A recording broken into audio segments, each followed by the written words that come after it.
Oh, what's up guys? Manny from Motomillion, and our Ducati is leaking.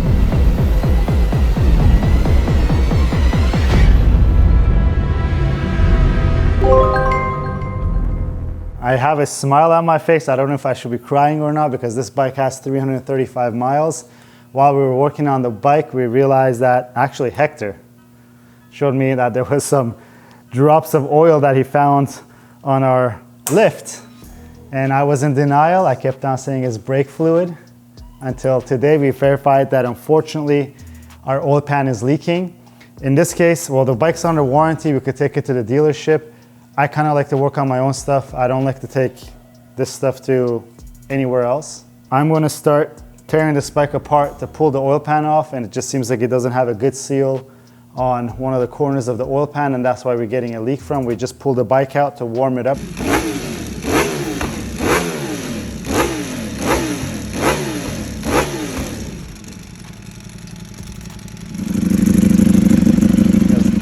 It was leaking when the bike was cold, and when the bike is cold, the oil is thick. So if it's leaking when the oil is thick, trust me, we're gonna find a leak easily if you warm the bike up and thin that oil out.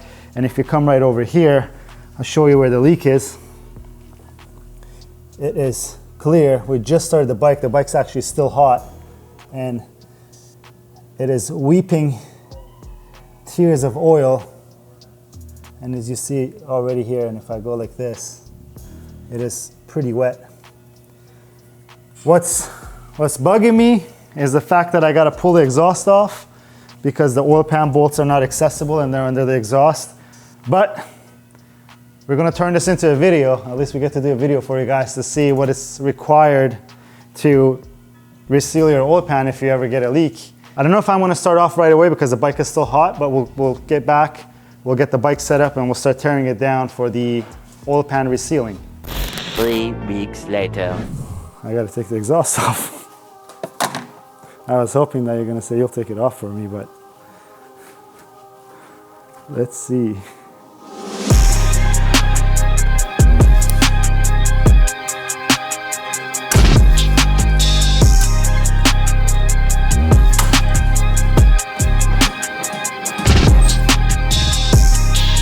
What I'm trying to do, guys, is I'm trying to get some of these brackets off just to see if I could get enough wiggle room to either pull out some of these joints here so that we could pull this down, or I don't know, maybe pull the whole thing down so that we could get this out of the way.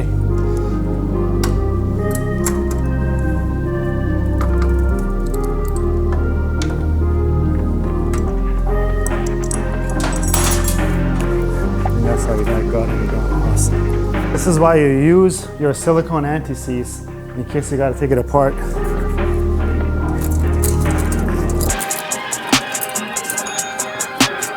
Nice.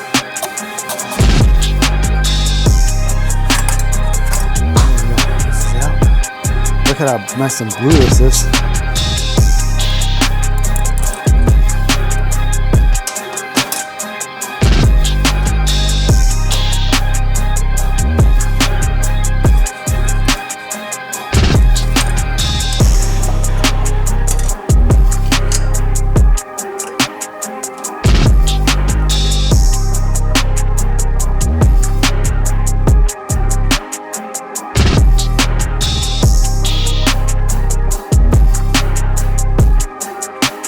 So guys, the exhaust is off, and you could clearly see the oil leak. It is quite a bit of a leak. I think it's just on this corner right here. It's not sealing well. And we'll pull the pan off. We got to clean up all of the gasket material that you see on here. And then we got our Ducati, the gasket material. There's no paper gasket or a metal gasket, no physical gasket there other than the silicone gasket that you use. Before I take the oil pan off, I'm gonna drain the oil. Ideally, I would have liked to do this on our first service, but I guess we're changing the oil a little earlier, which doesn't hurt anything, I guess.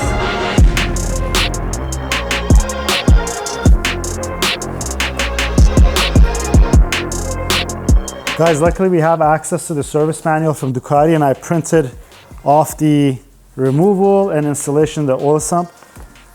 It's kind of easy to remove the oil sump slash the oil pan off the bike. You just have to take off the the return line of the oil cooler.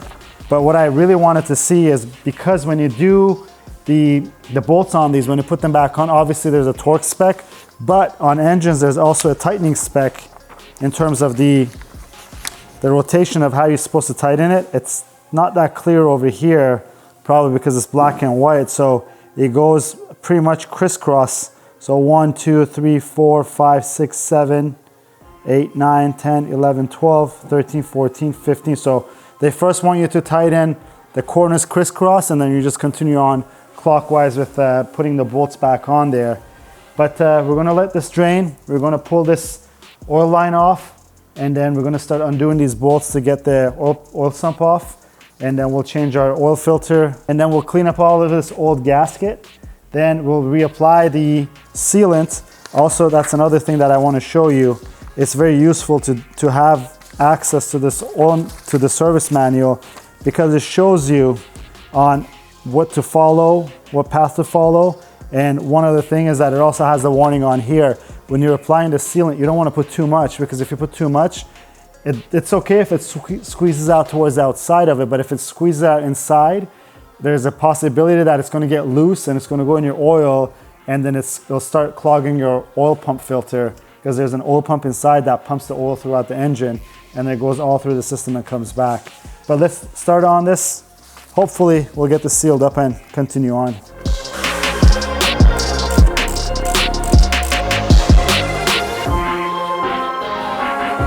I usually don't use power tools, as you guys must have noticed. I don't use it because technically you really don't need any power tools to work on a bike, and it gives you that the chance of stripping a bolt or stripping a head of a bolt. But in this case, we're going to replace all of these bolts.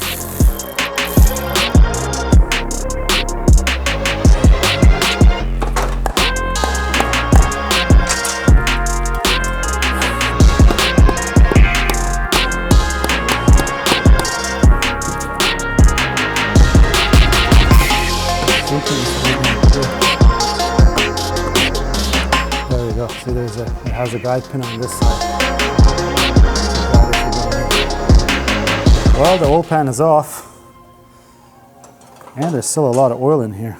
Whoever it is at the Ducati factory that handled this, thank you so much, because we just had to go through the trouble of doing this since it was leaking. And it was leaking, you could see actually, it was leaking from right here. I don't know if this is a telltale sign, but this is basically where we were seeing the leak come out of the bike. I'll take a look underneath to see what the residue is. Maybe it wasn't a continuous bead that was here, I don't know. I'm no engine builder, I don't know what to say. We just know that it was leaking. Now I gotta get all this gasket material off of here. Then get all the gasket material from under here off as well.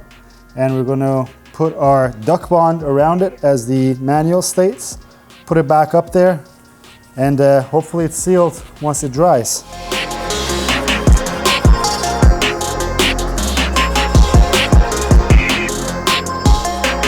I'm using some brake cleaner. I'm damping the rag with it, or paper towel, and I'm using plastic razor blades. You really don't want to scuff up any of the surface, because these both are machined surfaces, and it's meant to mate onto each other and make a seal.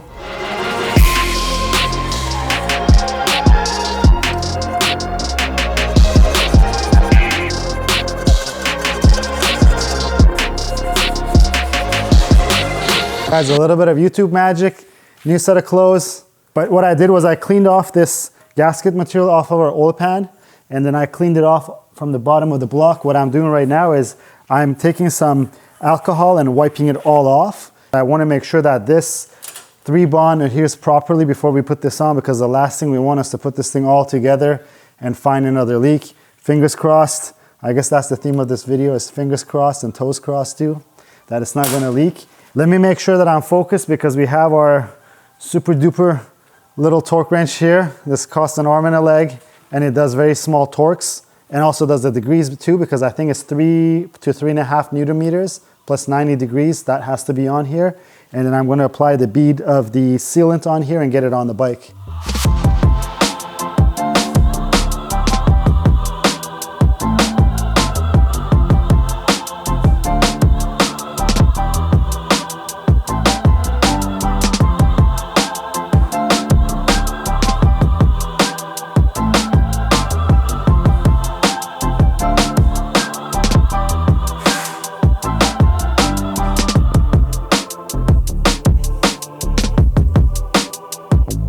Jonathan, you want to come help me with this? I need someone to blame. That's what that's what Daniel just came and said. Yeah, get it out here just like that. Is it in the pin? Okay, there we go.